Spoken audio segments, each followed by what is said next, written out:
Every morning I get to see Brad shirtless. It's so lovely. That's how you start your Good day. way to start the day, yeah. I can't think of a better way. Or I could. All right, here we go. You ready? I don't know. It's always a joke on me. Let's just fucking get started here.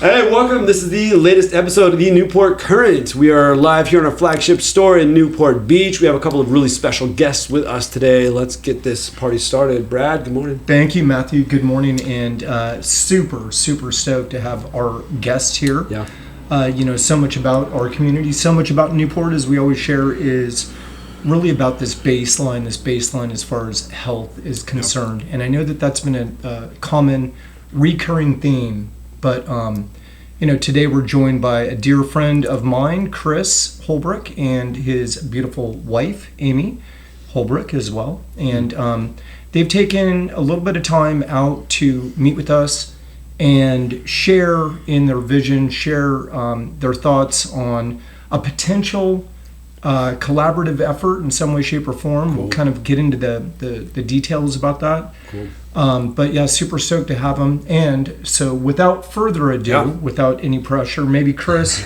if you'd like to kind of introduce yourself and just kind of maybe say a little bit about what you want to achieve, if there's some goals that you want to achieve in the next 24 to 48 hours. Yeah, Chris, Amy, tell us a little bit background on yourself. Yeah, so Chris Holbrook, now living in Encinitas, California. Okay. So just south of you guys, obviously.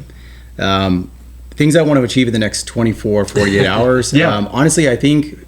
Well, it's a very narrow window, by the way. Well, yeah, it is a very narrow window. You're with your kids. I'm gonna go beyond, and I'm gonna share my larger vision too here. But in a brief, for the next 24 hours, I think getting y'all comfortable with, you two and the rest of the Newport crew, comfortable with the vision for what we're doing around health and wellness. Cool. Mm-hmm. So I think that would be it. And the longer vision is simple as well. Help as many people as we can. That's and I think there's a lot of people right now that are unfortunately not living the best life they could. They're in a state of pain, suffering, whatever. And it's really hard to watch. And I see a lot of that. So yeah, well, that's going to be fun to unpack. This is going to be one of my favorite podcasts, I can already tell. Amy, what about you? Yeah, I'm so happy to be here. I mean, staying right across from the beach, it's gorgeous. We brought our kids along, so get to enjoy them for a couple of days with dedicated time, which is nice. Not too many distractions, which is kind of rare these days. So they're staying at the Newport Beach Hotel. Shout amazing. out to the Newport Beach Hotel. Yes. Obviously, the awesome little spot. Thank you. Amazing. Yeah, the one hotel that's on the boardwalk here in 23rd. So, and the weather is cleared up today. We had some jellyfish earlier in the you got stung today, right? Got stung multiple times. They're moon jellyfish, and they're super passive. They call them Jesus tingles. So Jesus stingles. They're super passive, you said, but they're out there just attacking people. Perfect time for Easter. We all got hit today. That's awesome. So Chris and I talked earlier, and I'm curious to maybe do a little bit of a deeper dive on this, but Chris was sharing kind of the concept between survive and thrive, right? So the way that I kind of assess that is, we're all, let's call it focused on being the best that we can from a health standpoint, whatever that may look like, working out at the gym or eating right or, mentally trying to work, therapy, or maybe be socially branching out with your friendships or spiritually, certainly your family, et cetera, et cetera. But I'm just kind of curious if you can give us a little bit of light on maybe the difference between survive versus thrive, and or what maybe some steps might be relative to optimizing health. Yeah, well, it's hard to explain all of that without understanding that this is my lived experience. Okay. And she knows all too well. She watched a good chunk of this, unfold. Mm-hmm. And I think it wasn't until somewhat recently, I would say within the last, maybe let's say decade, that I realized that something wasn't totally right with me, and that put me on a path of pursuing every possible thing you could imagine to get right. Functional medicine, blood work, testosterone optimization, vitamin D, you name it, I tried it. Every form of therapy, tried it. Every form of, intervention on the psychedelic side, tried it. Ketamine, psilocybin, tried it. I've tried it all, and I said, what's going on? And I think that's what put me on this path to saying, I got to figure this out. And it wasn't the first part of my life. I didn't even know I wasn't thriving, that I was in pure survival mode. Then I figured out, okay, well, I'm surviving. I don't want to be in this mode. How do I get out of it? And then very recently, I kind of put it all together. And I said, all right, this is the model, and I don't want to live like that ever again. And I think that's what I want to do, is help as many people with this as I can. What did survival look like for you? Somebody that's like out there listening right now that is like, man, am I in survival mode? What does that mean? Yeah, well, I think you'll know if you really do an honest self-assessment, and you realize that you're just not as happy if you're turning to substances regularly to numb, and we all know what those things are. If you really do an honest assessment, you're like, yeah, this isn't who I want to be. This isn't where I want to be. And I think it really takes some honesty, because a lot of times it's hard to even see yourself from that perspective. Yeah. I would say too, even from my perspective, on such a smaller scale, I just always thought I kind of have this low level anxiety, I get overwhelmed, and I just thought that's who I am. But after going through some of these things with Halo, and Chris will talk about it, I realized actually I don't have to live like that, which is amazing. That is amazing. Okay. I love that. Awesome. That's a really good point. Like low level anxiety. Yeah. You know what I mean? Of course you do. Absolutely. But yeah, low level anxiety, that's really intangible in the sense that it's ever present, but you can't really put your hands on it. Of course, that's what intangible means. But curious. So yeah, go ahead. No, Chris, please go a little bit further. So what was obviously that transition like, and maybe you can kind of shed light on how Halo fits in at this point. What is Halo? For me listening? For myself? Yeah. So I'll just quickly second what Amy said, and then I'll transition into that. So completely agree. I think I spent a good deal of my life thinking that the way I was living was normal. Yeah. And I think that's one of those things, and then I find like, hey, this isn't. Because it had become normal. It had become. And that was my lived experience each and every day. And I was like, well, there's just something wrong with me. Yeah. And turns out that wasn't the case. Well, there was something wrong with me. You know what I mean? It's like, but all joking aside, I realized that there were things that were biochemically, not right. And getting those things optimized made a huge difference. So anyhow, but that's what led to Halo, right? That's what led to Halo. Halo it was born out of my struggles with, being in survival mode and saying, I'm done. I want to thrive, and kind of taking the bulls by the horn and figuring it out. Sweet. And I did. I won't get into the long version of this, right? That'll be for another time. But one way or another, I was able to get my hands on a bunch of the data, with the AI being so accessible for all of us now. And one of the things AI is so wonderful at doing is connecting dots. Yeah, Connecting really so many dots for me. Data being like genetics. Yeah, data being like, just imagine, blood work, which we all get, but not all blood work's the same, but genetics, and then you have wearable data and all this data, but like, how do you put it all together? Yeah, absolutely. So how do you put it all together? And I think that was the big piece, and that's essentially what Halo is. And Halo said, how do I help other people take the reins? Because right now, kind of the way, the wellness space is, medicine, you pretty much have to trust the doctors. You say, I hope you have a good plan for me. And doctors, as great as they are and well-intentioned as they are, they operate in silos. Yep. And, one doctor, a functional medicine doctor, probably doesn't want to get in the world of a psychiatrist, and a psychiatrist doesn't want to get in the world of a this, and that. On we go, and you end up getting these siloed packages of care. Yeah. And also, it's a guessing game, right? It really is a lot of times. Becomes a guessing game. It does. Trial and error, and you could go 6 months with trial and error still feeling not great or worse. Here's a Band-Aid, come back in 6 months, see if it's working. See if this one even works. Yeah. That's so true. So then you take us kind of the next step of the journey then. So you survival mode, it's been this catalyst for like, hey, recognizing some of the signs in yourself and your own psyche, your own mental health and awareness, and then leading into, okay, you're getting your hands on data and really trying to dig into what this all means. You've tried everything, you said at this point as well, like in this journey. So then what's kind of that end game like outcome? What is Halo? What has been this solve? Because as I sit here, I feel like, I could be totally wrong, but I feel like I'm looking at some seriously healthy, optimized humans that like feel good about life, feel good about their day. Your energy it's probably hard to come across on the camera, but your energy is palpable. It feels good and healthy. So it feels like you've gotten far enough down the road here that I'd love to hear about that chapter.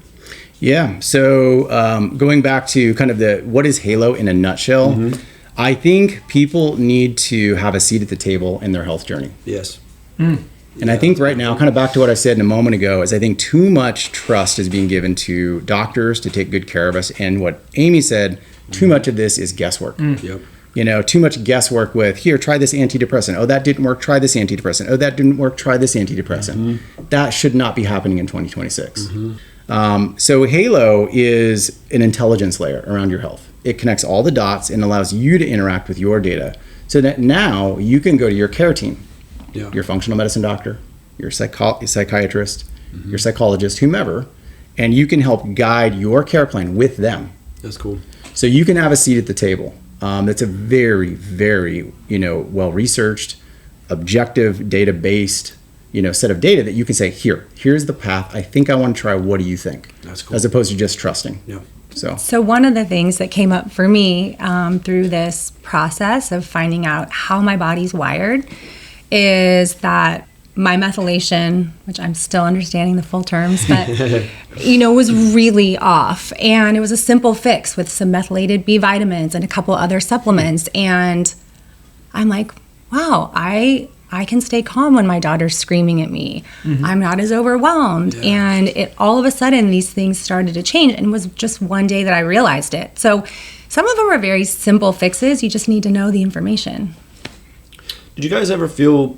You said something very interesting there, and we talked before we started rolling. We have kids almost the exact same age, and you have a son and daughter. We do. I have a son and daughter, same ages. Do you ever feel guilty with your own mental health and like investing in yourself, or like you just said, like they have a meltdown, and then you're like had to do a meltdown, and it's like, did you ever feel?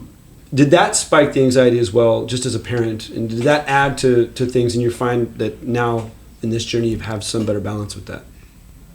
Yeah, 100%. I feel like the guilt was in a different way of thinking I was being selfish to take care of myself. So, but it is the exact opposite, right? It's kind of like putting your oxygen mask on in an airplane. You know, you have to take care of yourself first to show up and be the best version of yourself to everyone else. That's true.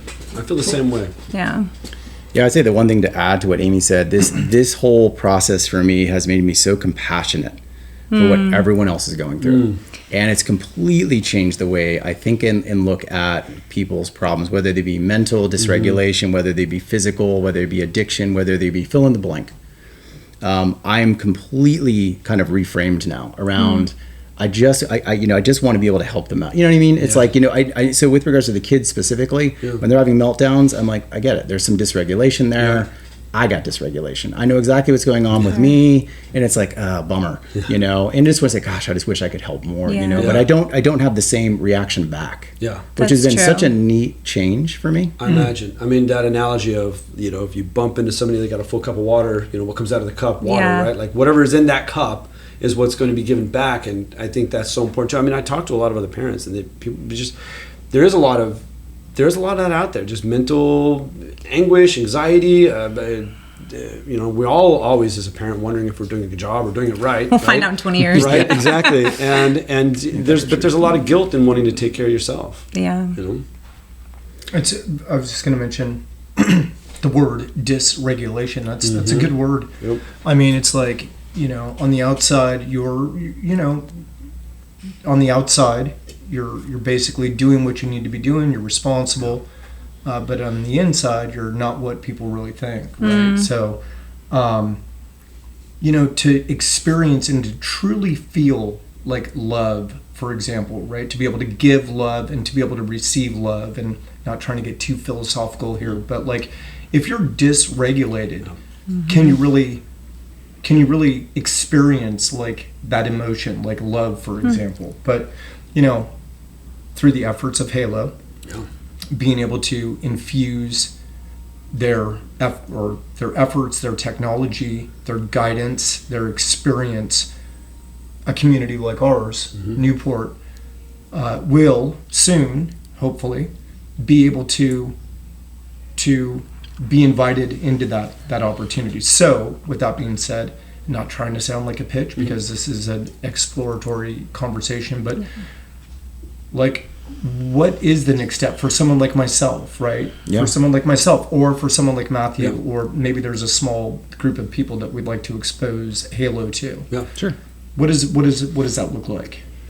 Yeah, get on board is the short answer. And the way we decided to start Halo is with genetics. So understanding the human genome, what we do, we run your genetics and then we process a report against 11 different pathways in the body.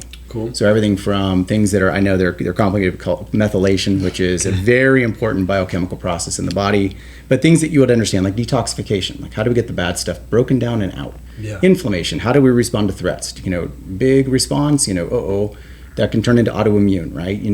That kind of thing. We can get into cardiovascular health and the rest, and we go across the whole gamut. Then we can actually do deep dives into areas of interest for you. So if you do have migraines or autoimmune, or you're interested in body recomp and GLP-1s and whatever else, there's auxiliary reports that we can run for those specialty areas. And what you would get from that is a really incredible body of knowledge around how your body is wired. It's the blueprint for you. Why haven't we been doing this all along? I don't understand it. I think every single person should be genotyped at the very minimum at birth. At birth. Because it doesn't change. So once you get genotyped once, as long as it's thorough, you don't ever have to do it again. Because and then correct me if I'm wrong. Just learning about this right now, but then you're going to learn about like where you've got areas of concern, or like heart failure, or heart disease, or whatever that might be. All of it. All the things that you're predisposed to, and then your entire life can be built around not running into those problems later. Yes. See why? So I could tell you story after story, and the most painful ones are the ones where they're kids. They're 12 to 16-year-old kids who are struggling with mental health, and you look at it and you say, right there, and you're like, crud. Yeah. Which is great because you've identified a possible opportunity to intervene in a very natural, holistic way that will definitely make a difference. If nothing else, it's going to make them healthier. Yeah. Right? And hopefully it makes them happier too. You know what I mean? Yep. But it's hard to look at and go, gosh, I just wish you didn't have to struggle as long as you did. Yeah. And So for those listening or watching right now, what is the test? How do you collect the data? Is it blood? What exactly is it? it's incredibly quick, entirely painless. It's basically taking a Q-tip. It's called a buccal swab, but it looks like a big Q-tip. You rub it on the inside of your cheek, and then rub it on the inside of your cheek, and you shove it in a ball, and you're done. You mail it in. You mail it back to our lab. We work with an amazing lab, and they will extract your DNA. I get a data file, and then we process this beautiful report, and then we go through it together. That's amazing. And we say, by you, by me, by person. That's and right. then, do you have any plans? Sorry. Do you have any plans relative to what's the interface? Is it like if I'm interested in exploring more or doing a deeper dive? Is it through my computer? Is it a phone call? Is it something through you? Is it an app? How do we do the swab today? Well, that's what we're asking right now. Run over there, and I'll grab them and we'll jam them in your mouth. I mean, after you do That's the swab. I mean, after you get the results, because it's not like once you get the results, you're done. It's like, what's the follow-up? What's that follow-up care kind of thing? Yeah, well, and I'll tell you just a slightly medium-sized story here, but the most interesting takeaway from our first, let's say, just shy of 100 customers has been everyone wants to ask a bunch of questions about it. Of course. And I can't always be there. Sure. Right? I'd like to be, but I can't be. I don't scale very well. Right? So what we're going to be doing, to answer your question, I'll just say that right now it's a PDF report, and I help you interpret it, and off you go. Man, you can put that into AI pretty easily. And that's what's coming. That's So what's coming is an app that you get to interact with your data, and you get to ingest data from LabCorp or Quest blood work. You get to ingest your wearable data from, like a Garmin or a Whoop or an Aura or an Apple Watch. Pick your poison. Wow. And we bring it all in a really interesting way, and then you get to ask questions like, why do I have brain fog? Yep. Why can't I lose this last 5 pounds? Wow. Why am I having these depressed dips? Whatever you want to know, you'll have everything there in a post-process way, so that you can connect all the dots. And that's what AI will be doing. Something comes up in 6 months, you ask because it still has all your data. Right? That's amazing. And just getting gather more and more and more with more blood work. We get more longitudinal data. Every blood work you do, we'll bring in and look and say, how are things changing? Every time you connect your watch, we'll see how is your things changing. It's amazing. And we'll be able to connect it all for you. See, that's technology that is built around actually maximizing our lifestyles and not not built around maybe destroying civilians For the positive, right? humanity. But that's amazing. The initial, so people can jump in and do this now. Yeah. What is that? How do they visit your website? Like, how do they do that? Does it go through insurance at all? Is there a cost?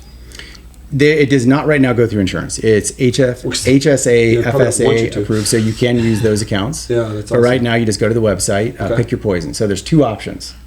If you have your data already, in other words, you went to 23andMe or Ancestry, you can just use that data. Wow. Now, the report's not going to be as thorough because their data's not as thorough. For sure. But, and then if you don't have the data, you can just get like I said, the little swab, we'll mail you a kit, swab your cheek, mail it in, and we'll do it that way. So those are the two options you have. And either way, you're going to get remarkably cool data. That's awesome. Well, that's amazing. And so that's HSA, FSA approved. So if you've got that set up with your employer or whatever, that's a really great way to use those dollars. And then what was the website? GetHaloHealth.com. Okay, great. Easy. I freaking love it. You should absolutely love it. Yeah. Halo. You should get. There you go. You know, and I'll segue here if I can. Our community. This is the community, right? Newport. Newport. I mean, I just love bringing everything back to we're about health, right? Our culture is about health. Like where we sit right now is about health.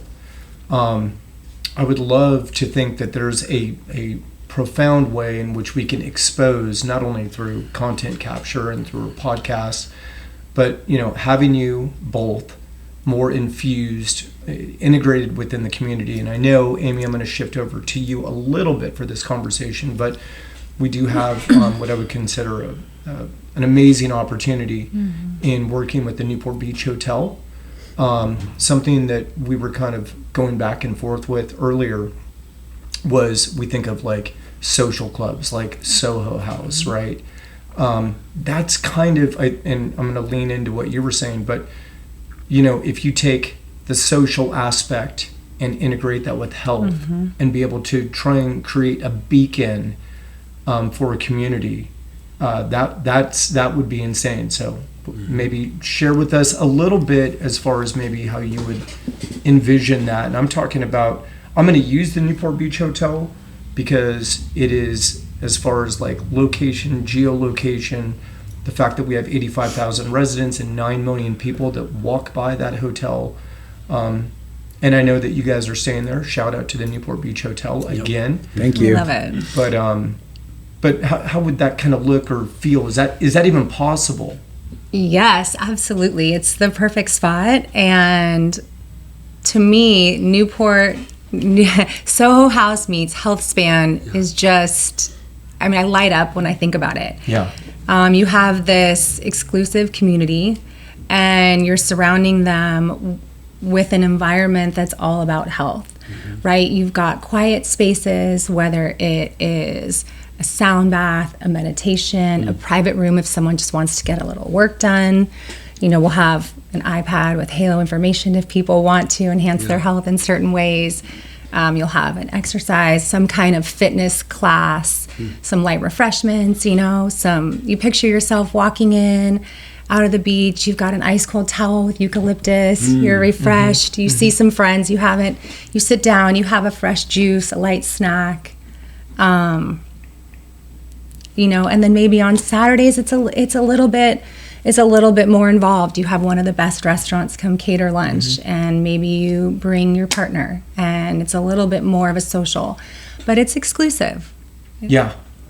I love that. There is obviously, because Newport is also in the beverage space, and there's a massive transition that's been taking place over probably the last 5 to maybe even 10 years, but the younger generation, it's no longer like when we were in college, relative to going hard and partying and everything else. Just this wellness aspect as far as what you're eating, what you're drinking, and if there is a way to cultivate, health. If you nailed it, you take something like the Soho House and blend that with health optimization, back-ended with Halo, and I think we're on to something truly unique, and it would work in a place, in a community like Newport.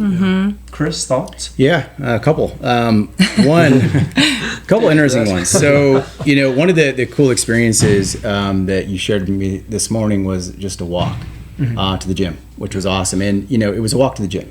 But it was way more than that. I think, seeing you interact with everyone here in Newport, it just, I lived here. I lived on 33rd. I lived here for a year, and it was a really, really fun time of my life. But I don't know Newport the way you know it. And I saw you interact with the people here, and I just realized how amazingly authentic and rad the people are here. And it was really cool for me to see. And I mean that entirely, you know.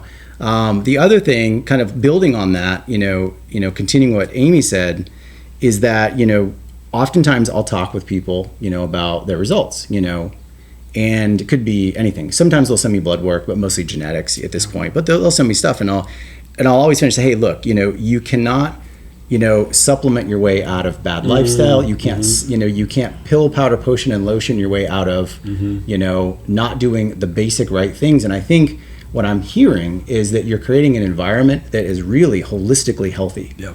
Right? It's, look, you may have an adult beverage, whoop-de-doo.